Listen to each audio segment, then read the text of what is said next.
Assalamualaikum warahmatullahi wabarakatuh. Bismillahirrahmanirrahim. Alhamdulillahi rabbil alamin wa bihi nasta'in ala umurina waddin, wassalatu wassalamu ala asyrafil anbiya'i wal mursalin wa ala alihi wa sahbihi ajma'in, amma ba'd. Sedang pelajar yang dirahmati Allah sekalian, alhamdulillah pada waktu yang mulia ini dapat lagi kita bersama dalam sesi pengajian kita bagi mata pelajaran Fiqh Faraid Islam. Alhamdulillah kita akan membahaskan satu permasalahan yang lain, iaitu masalah Asy-Syawaz atau masail Asy-Syawaz. Walaupun bab ini tidak ada di dalam kitab kamu, tetapi bahagian-bahagian di dalam masalah ini ada disebut dalam kitab kamu Al-Wajiz fil Miras, iaitu permasalahan pengecualian dalam faraid. Subtopik yang kita akan lihat di sini ada dua bab yang kita akan lihat. Yang pertama adalah masalah yang ganjil dalam ilmu faraid, masalah syawaz itu sendiri. Yang kedua adalah, ini bonus, masalah isteri dan anak lelaki juga perempuan. Bagaimana kalau anak lelaki ada 5 atau anak perempuan ada 3? Bagaimana cara pengiraannya? Benda ini akan melibatkan kepada antum semua. Contohnya, ayah dan ibu antum. Ayah antum mati, meninggal dunia, maka meninggalkan emak antum sebagai isteri. Maka di situ antum ada beberapa adik-beradik, anak lelaki dan anak perempuan. Jadi ada 2 orang adik lelaki, 2 orang adik perempuan. Jadi antum nak kira berapakah bahagian dalam harta pewarisan yang akan dapat. Kemungkinan antum mahu kira awal-awal, takut tidak adil. Jadi di sini kita akan lihat bagaimanakah cara pengiraannya. Di dalam bab ini juga dikenali sebagai bab tashih masalah ataupun bab at-tashih. InsyaAllah kita akan lihat perbahasan itu nanti, insyaAllah. Kita teruskan dengan yang pertama, iaitu apakah itu masalah syawaz. Masalah syawaz iaitu diirtikan sebagai masail syazzah mustasnatin minat kawaidi al-ammati lil miras, iaitu masalah-masalah ganjil yang dikecualikan dari kaedah yang umum dalam pembahagian pusaka, pembahagian miras. Bermaksud, ada satu permasalahan di dalam faraid yang kita tidak boleh guna permasalahan yang kita duk belajar. Maknanya yang selama ni kita belajar. Apabila datang satu masalah yang ini, maka kalaulah permasalahan itu tidak boleh diselesaikan dengan kaedah umum yang selalu kita gunakan dalam pembahagian faraid kita, maka itu dikenali sebagai masalah syadzah. Benda ini kamu boleh rujuk dalam kitab Al-Fiqh Al-Islami wa Ajallatuh karangan Syekh Dr. Wahbah bin Mustafa Az-Zuhaili. Kes syawaz ini dikenali dengan, bagaimana kes syawaz ini boleh berlaku? Ada beberapa faktor yang menyebabkan kes ini boleh mendapat namanya atau boleh berlaku. Yang pertama, hudus khilafah fiha, disebabkan timbul perdebatan. Hal ini maknanya berlaku perdebatan di kalangan sahabat. Contohnya masalah al-mubahalah, nama kes dia. Benda ini berlaku ketika tentang masalah aul. Ini adalah merupakan kejadian pertama aul di dalam sejarah faraid. Sayyidina Umar radhiyallahu anhu menetapkan adanya aul. Kemudian dengan juga Sayyidina Abbas. Selang beberapa tahun kemudian, pada zaman Khalifah Uthman, Abdullah bin Abbas, anak kepada Sayyidina Abbas, menentang hukum ini. Menentang hukum ini bermaksud dia ada dalilnya sendiri. Kemudian dia berkata kepada para sahabat, marilah kita buat mubahalah. Maka di situ nama muncullah bab masalah al-mubahalah. Yang kedua adalah nisbatun ila man sa'ala anhu, sa'ala anha, dikenali dengan nama orang yang mula-mula ditanya. Dan yang ketiga adalah qadha fiha, iaitu orang yang jatuh hukum ke atasnya. Contoh masalah al-umratain, masalah Ibnu Umar, kerana Ibnu Umar menjatuhkan hukum ini. Perbahasan ini kamu boleh rujuk dalam kitab Al-Fiqh Al-Manhaji ala Mazahib Al-Imam Syafi'i. Inilah bab yang akan kita bahaskan mengikut silibus faraid STAM, iaitu masalah al-mushtarikah atau masalah al-hajariyah, masalah al-gharrawain dan masalah al-umratain, gharrawain, umratain ataupun umratain, masalah al-mubahalah, masalah al-mimbariyah dan masalah al-yatimatan. Tetapi melihat masa yang mungkin ni, kita akan bahas dua permasalahan dulu yang ada dalam buku STAM, iaitu al-mushtarakah atau hijriyah dan al-gharrawain. Dan tiga permasalahan ini akan dibincangkan nanti insya-Allah. Kerana kita akan terus kepada perbahasan yang kedua tentang tashih masalah.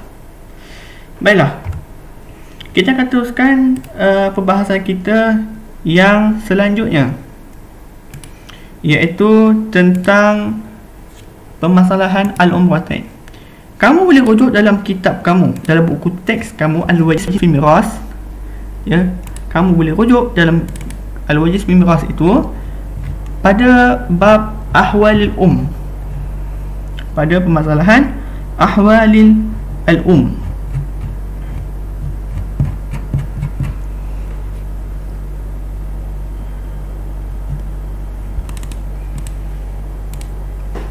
Baiklah, bagaimanakah bentuk permasalahan al-umratain atau al-gharrawain?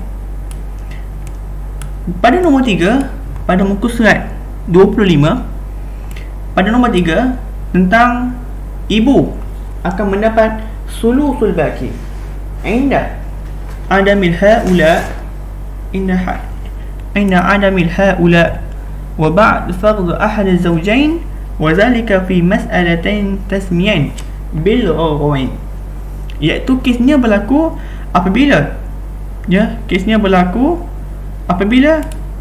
si ibu meninggalkan si mati meninggalkan seorang suami ataupun seorang isteri dengan kedua ibu bapa, iaitu ibu dan ayah. Jadi apakah perbahasan yang berlaku di sini? Kita akan bincang insya-Allah. Baiklah,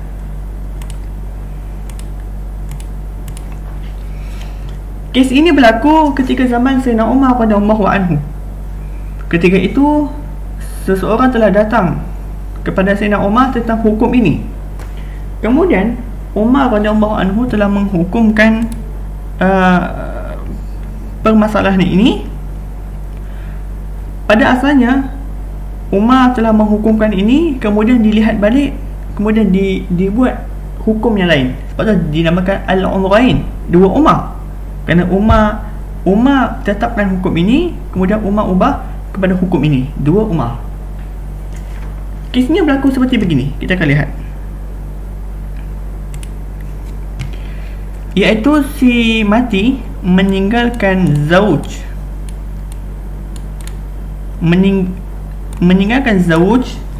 meninggalkan ab dan meninggalkan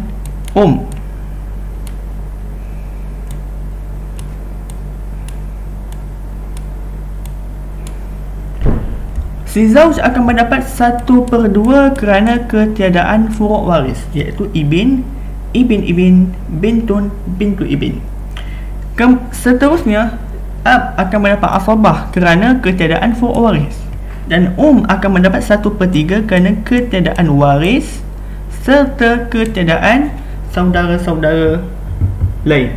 Ini dua orang saudara-saudara lain. Maka setelah dikira asal masalahnya apa? Baiklah, kita lihat. Asal masalahnya 3, asal masalahnya 2. Nombor paling besar adalah 3. Maknanya sekarang ini kita pergi kepada nombor 3, 6, 12 dan 24. Kita gandakan terus. Kita gandakan terus. Baiklah, 3 bahagi 3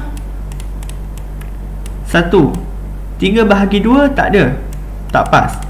6 bahagi 3 2. Kemudian 6 bahagi 2 3. Maka asal masalahnya adalah 6. Asal masalahnya adalah 6. 1 kali 1/2 kali 6, 1/2 kali 6, maka kita akan dapat 3. Maka kita akan dapat 3. Seterusnya, umun 1/3 dengan 3 kita akan dapat 2. Kemudian bakinya 1. Nah, di sinilah permasalahannya berlaku. Apabila kita melihat benda ini, kita akan lihat al-ab akan mendapat 1, manakala si ibu akan mendapat 2. Hal ini bertentangan dengan ayat pada surah An-Nisa, ya, pada surah An-Nisa, walisakan mislu hadzal unsayain. Maka di situ tidak boleh. Maka dibuatlah satu permasalahan lain, iaitu bagaimanakah macam ini? Kita biarkan si zauj ambil bahagian dulu. Kita biarkan si zauj ambil bahagian dia dulu.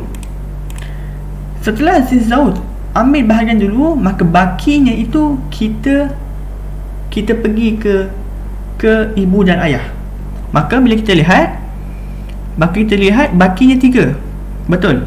Si zauj sudah ambil 3, maka bakinya sekarang tinggal 3. Okey, ini adalah permasalahan baru. Kita buat warna lain. Ini adalah permasalahan baru. Okey, yang warna hijau ni permasalahan baru kat sini. Permasalahan baru. Maka sekarang bakinya 3. Bakinya 3. Kita buat lagi sekali. Ibu 1, 3, 3 dapat 1. Ayah akan dapat 2. Nah, settle. Macam tu lah permasalahannya. Sebab tu dinamakan sulusul baki. Kerana apa? Ibu mengambil 1/3 daripada baki yang ditinggal oleh zauj. Ya, zauj. Itulah yang dinamakan sulusul baki. Antum boleh faham? Baiklah. Jadi itulah yang dikatakan masalah al-umratain, atau dikenali sebagai masalah al-gharawain. Gharawain itu dinamakan gharawain itu bintang yang gemerlapan. Jadi di sini kenapa dikatakan syaz? Dikatakan syaz kerana seolah-olah ibu dan ayah ini seakan-akan asabah. Paham tak? Seakan-akan asabah yang mengambil baki daripada zauj, yang zauj ini seakan ibin, seakan-akan ibin meninggalkan ni. Jadi ayah dan ibu ni yang mereka ni bukan, yang mereka ni ahlul furud, seolah-olah ahlu asabah, mengambil baki daripada yang tinggalkan. Itulah ganjil dalam permasalahan ini. Baiklah, itu masalah al-gharawain atau masalah umrain. Baiklah, kita pergi ke permasalahan yang kedua. InsyaAllah kita pergi ke permasalahan yang kedua, iaitu masalah al-mushtarikah atau masalah al-hajariyah. Bagaimanakah permasalahan ini berlaku? Kamu boleh rujuk dalam kitab kamu, iaitu permasalahan al-hajariyah. Permasalahan al-hajariyah.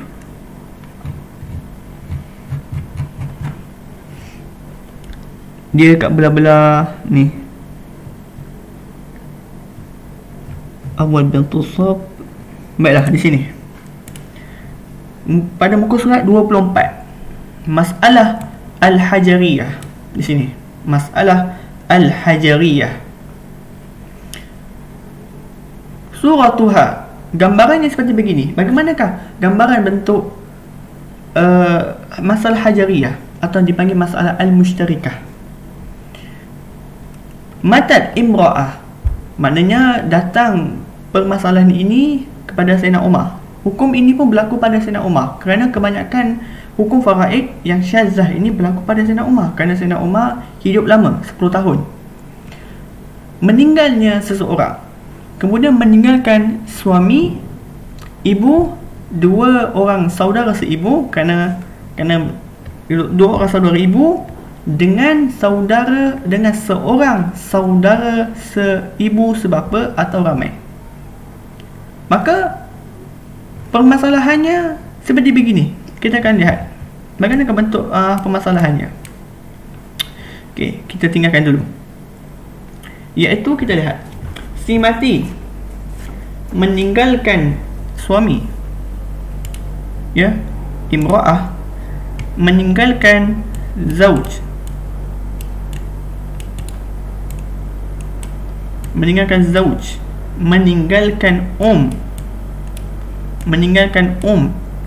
kemudian meninggalkan dua orang ukhtun li'um. Saya buat alif lam mim, ya, sebab nak ringkaskan sikit, tapi faham lah. Dua ukhtun li'um dan seorang akhun, ya, seorang akhun syaqiq. Okey, kita buat shin.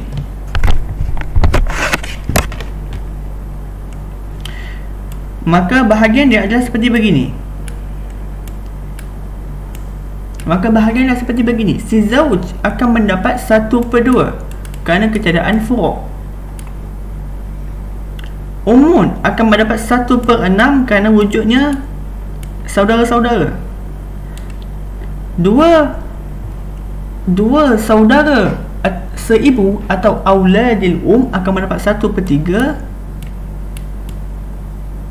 kerana mereka dua orang, dan seorang akhu syakir akan mendapat asabah kerana dia ashabil asab. Sekarang kita ada 6, 3 dan 2. Kita ambil paling besar, 6. 6 bahagi 6 pas. 6 bahagi 3 pas. 6 bahagi 2 pas. Asal masalah adalah 6. Kita buat 1/2 3. 166 1. 136 2. Ni nampak macam dah selesai, tapi ini yang masalahnya. Kenapa jadi masalah? Saya ambil satu kitab lagi, ya. Saya ambil satu kitab lagi, iaitu kitab yang sangat terkenal dulu. Orang kata kitab hikmah. Ni di sini kitab hikmah, iaitu kitab Cahaya Mustika Kaedah Membahagi Pusaka yang dikarang oleh Haji Abdul Ghani bin Haji Yahya, merupakan ahli Baitul Mal Negeri Johor dan penyusun silibus Sekolah Agama Kerajaan Johor. Ini merupakan buku nota darjah khas Johor. Apa yang disebut dalam kitab dia?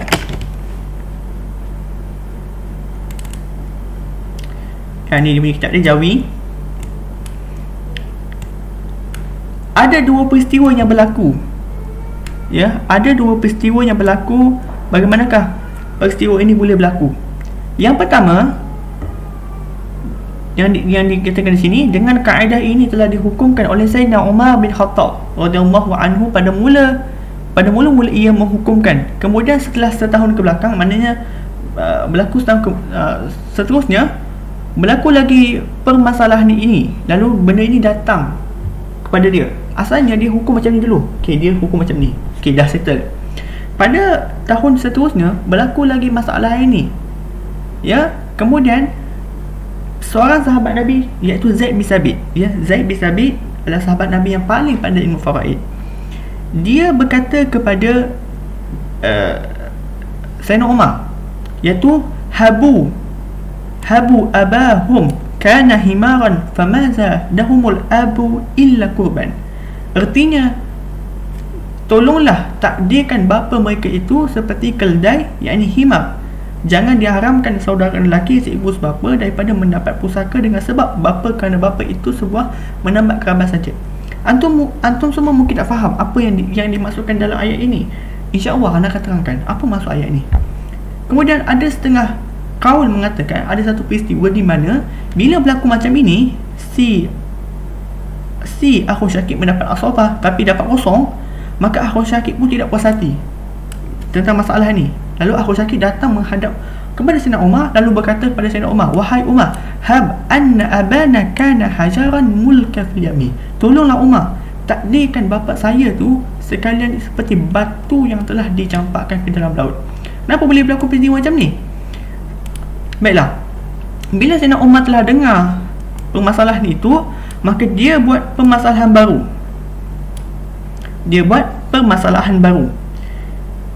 Iaitu dia cek balik masalah itu, ya, dia cek balik permasalahan tu. Kemudian dia buat cara yang baru, iaitu akhun syakik tidak lagi mendapat asabah.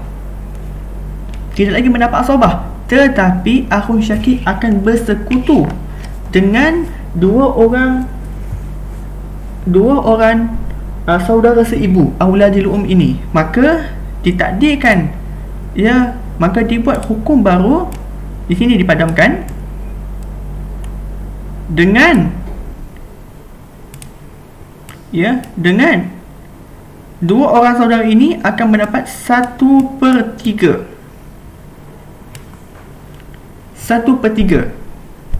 Maka dengan nombor ini, bila 1/3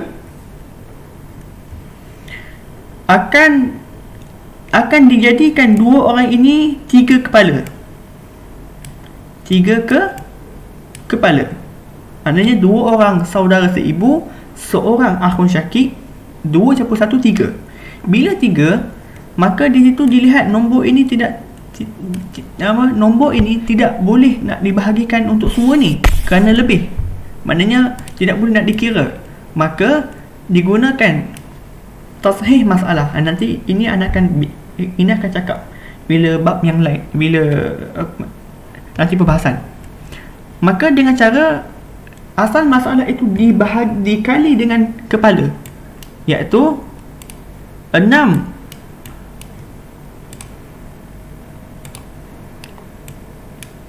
kali 3 ataupun 3 kali 6 sama dengan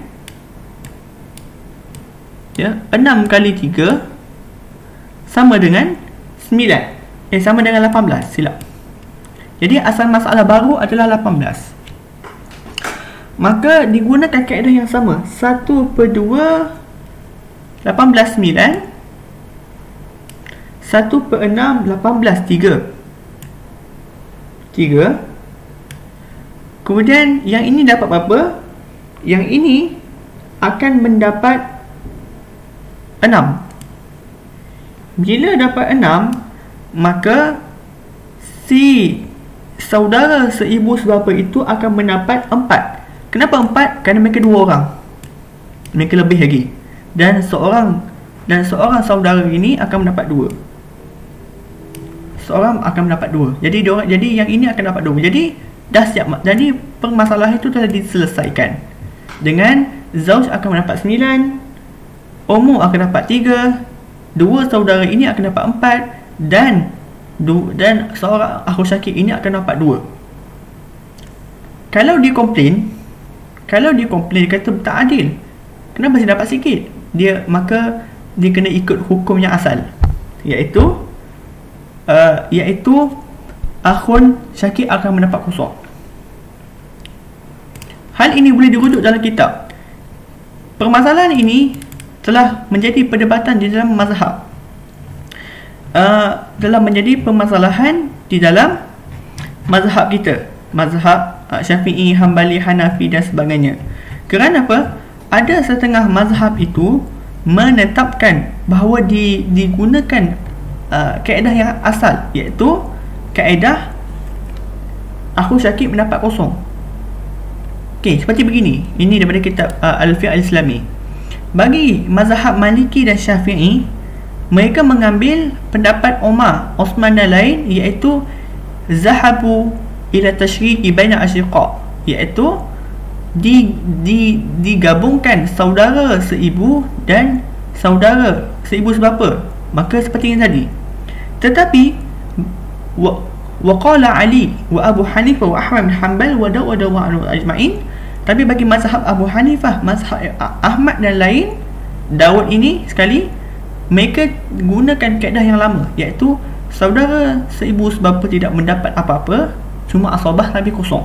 Tammal bifurud. Apakah yang menjadi sebab berlaku benda ni? Iaitu bila kita pasal kenapa datang ayat hab abana hajaran fil yammi, saudara seibu sebapa ini mengatakan hab abana, jadikan ayah saya itu umpama batu yang dibuang ke laut. Kerana apa? Kita lihat, saudara seibu adalah datang daripada ibu yang sama tetapi ayah yang lain, manakala saudara seibu sebapa datang daripada ibu yang sama dan ayah yang sama. Jadi kesamaan di antara akhun syakik dengan saudara seibu, auladil ini adalah pada ibu. Jadi kenapa mereka ini yang ibu sama dapat lebih, sedangkan saya ini akhun syakik lebih kuat daripada mereka, iaitu ibu yang sama, ayah yang sama, dapat kosong. Ini tidak adil. Maka ditakdirkan, maka dikatakan kepada Umar, macam ni lah senang, buang ayah saya tu. Ayah saya itu umpama batu, tak payah layan. Ayah saya macam dah tak ada. Kamu lihat saya ini pada sisi ibu, jadi saya dengan dia sama pada ibu yang sama. Bila ibu yang sama, maka saya pun kenapa harta tu? Bila Umar fikir balik, betul juga. Maka dia buat hukum baru. Inilah hukum dia. Inilah hukum yang digunakan pada mazhab Maliki dan mazhab Syafi'i radhiyallahu anha. Dah faham tentang permasalahan ini? Jadi itulah yang boleh berlaku tentang masalah ini. Macam dikatakan, wa summiyat al-mas'alah bidzalika liqawli asyiqa li Umar hab anna abana hajaran fil yamin, wa tusamma aidan bil mushtarikah haythu hakama fiha Umar bi musyarakah al-akhwat al-ashiqa al-akhwat al-um fi sulus bitasawi ala i'tibar anna umman wahidah, seperti diiktibarkan seperti ibu yang satu. Okey, dapat dah?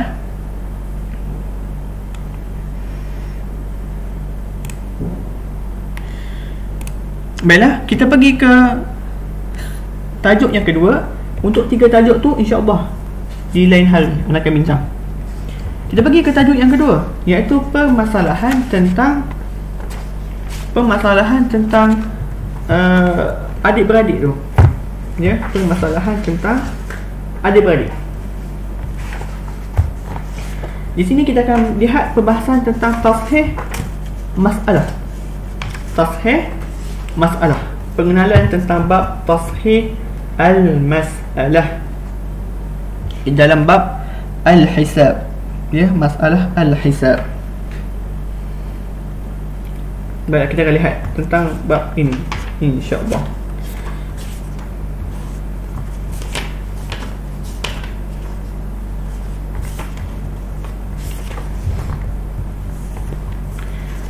Didatangkan satu masalah, ya, didatangkan satu masalah. Kita akan padam ni, kita akan perbahasan ni. Didatangkan satu masalah, iaitu asas faraid isteri dan anak, bab at-tashih al-mas'alah. Sebelum itu kita akan buat satu kolom, satu pengenalan baharu tentang membahagikan kolom-kolom pewarisan. Di dalam permasalahan ini kita akan kenali 2 istilah di sini. Ada 3. Yang pertama asal masalah, ya, asal, ini biasalah ya, asal masalah. Yang ini ahlu waris. Baiklah, ahlu waris. Ya, ini as-siham. As-siham, ya, ini as-siham. Yang ini as-siham, yang ini nasib. Baiklah, kolom yang ini Yang kedua ini dia panggil sah. Dia panggil sah masalah ataupun tashih masalah. Kenapa? Kerana kolom ini akan melibatkan kaedah pendaraban, iaitu kaedah pendaraban, yang mana kaedah pendaraban itu dipanggil juz'u as-siham. Ingat, kaedah pendaraban dipanggil juz'u as-siham. Baiklah, bagaimanakah juz'u as-siham boleh berlaku? Seperti begini. Seseorang mati meninggalkan zauj. Ya, seorang mati meninggalkan zauj. Seorang mati meninggalkan zaujah, ya, zaujah. Seorang mati meninggalkan zaujah. Kemudian meninggalkan dua ibn dan dua bintun. Maka confirm bila kita lihat si zaujah akan mendapat 1/8 dan dua ibn ini akan mendapat asabah. Kenapa mereka itu asabah bil ghairi? Bila asabah bil ghairi, asal masalahnya berapa? Asal masalahnya adalah ya, asal masalah adalah 8. Bila 8, 188 ini dapat 1, kemudian ini bakinya 7. Yang menjadi permasalahan begini, bagaimanakah kita hendak membagikan kepada dua orang ini? Kerana kita tahu ibn akan mendapat 2 kali ganda daripada bintun. Ya, surah An-Nisa. Mislu khadijun sayan. Jadi bagaimana nak membahagikan 7 ini dengan ni? Jadi caranya kita kena naikkan asal masalah, bukan awal, tetapi tashihkan masalah. Baiklah, macam ni. Dua orang ini umpama apa? Umpama 4. Betul. Seorang jadi 4, seorang 4. 2, 4. Ini satu bintun sama dengan 1. Jadi dua orang ini, jadi 2 kali 1 2. 2 kali 2 4. Kepalanya berapa? 6. Maka kita kena juz'u as-siham, iaitu kita kena darabkan dengan masalah ini. 6 kali 8 sama dengan 48. Nah, inilah yang dikatakan juz'u as-siham. Kita darabkan dengan kepala. Kita darabkan dengan kepala dengan ini. Ya, dengan ini barulah kita dapat kesamarataan itu. Kemudian bagaimanakah berlaku yang seterusnya? Baiklah. Jadi kita dapat dah dia punya siham. Siham dia 7. Jadi caranya adalah mudah, iaitu 4 ibn ini, ya, 4 ibn ini akan, ya, guna pen, nampak sikit, pen biru,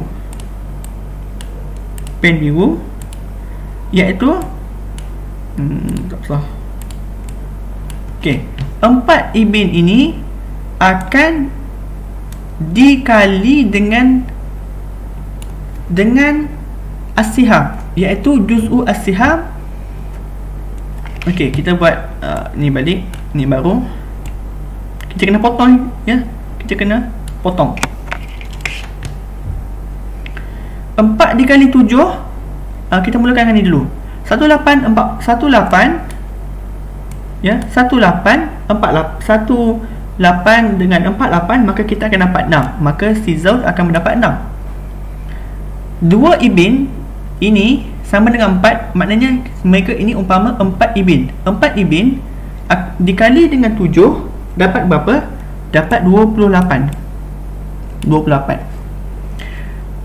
bintun sama dengan 2, sebab mereka ni satu-satu, dikali dengan 7 mereka akan dapat 14. Jadi 14 ini seorang akan dapat 7. yang manakala manakala 28 itu mereka akan mendapat 14.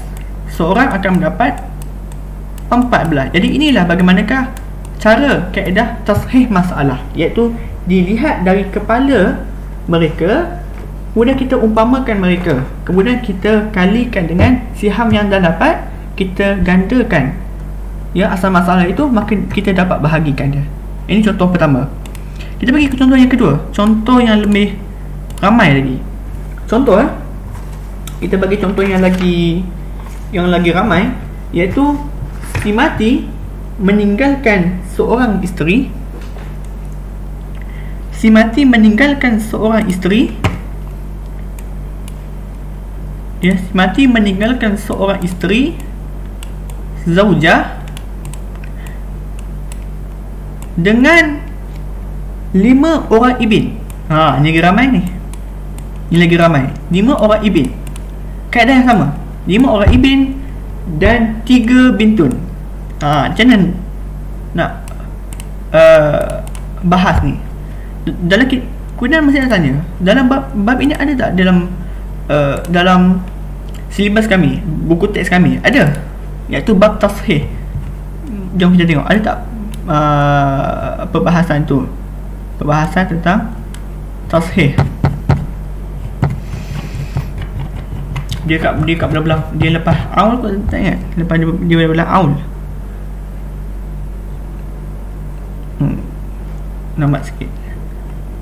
Ni al-hijab, ni bab hijab. Hijab dah tahu dah. Dia harapkan bab tu dah tahu hijab. Ni bab muqasamah liljad. Muqasamah liljad, mirasul ham al-wasiyah. Dah ni dah ke atas. Masalah rad, al-aul, makharij. Masalah ni, masalah at-takharuj. Masalah at-takharuj kat sini. Masalah at-takharuj. Yang ni tentang semua dia bahagi-bahagi ni. Tapi kita tak nak bahas tentang tu. Kita nak tengok permasalahan ni. Zaujah 5 ibin dan 3 bintun. Baru kita nak buat. Baiklah, kaedah pertama, kita cari dulu apakah yang mereka dapat dulu, siham dan nasib mereka. Barulah kita boleh tahu apakah yang nak dijuz'u sihamkan. Zauj akan mendapat 1/8. Asabah confirm dapat 8. Ni 1, ini 7. Kita nak bahagikan. Tak boleh sebab ini 7, ini 5. Confirm lah kalau 7 dengan 5 tu nak bagi pun berapa poin-poin tu. Maka kita gunakan kaedah sama. 5 dikali 2 sama dengan 10. Betul? 3 kali 2 3 kali 2, 3 kali 1 3. Maka kepalanya 13. Maka 8 dijuz'u ke siham, maknanya didarabkan Kalau anak kata 8 dijuz'u sihamkan, maknanya 8 dikali dengan 13, kita akan dapat 104. Okey, 104. Kemudian apa yang kita nak buat? Maka kita buat cara biasa. 18 104, kita dapat 18 104. Dapat apa? Kita dapat 13. Kita dapat 13.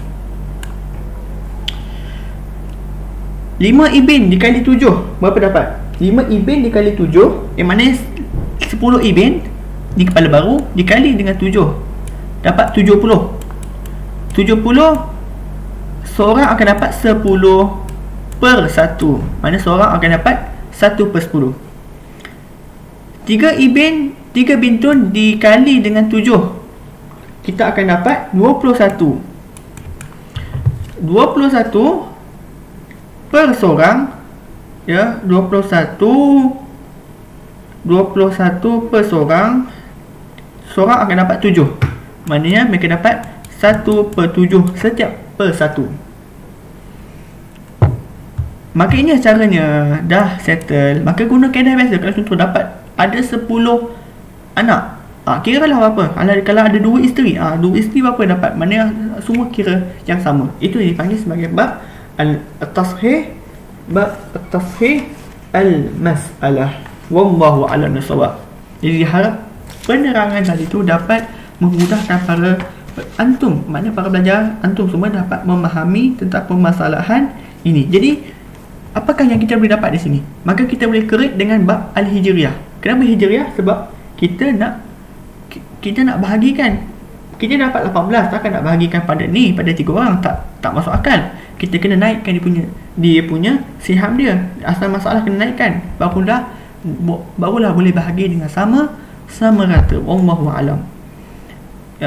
InsyaAllah kita akan sambung lagi bahasan yang lain, iaitu masalah al-mubahalah, masalah al-mimbariyah dan masalah al-yatimatan.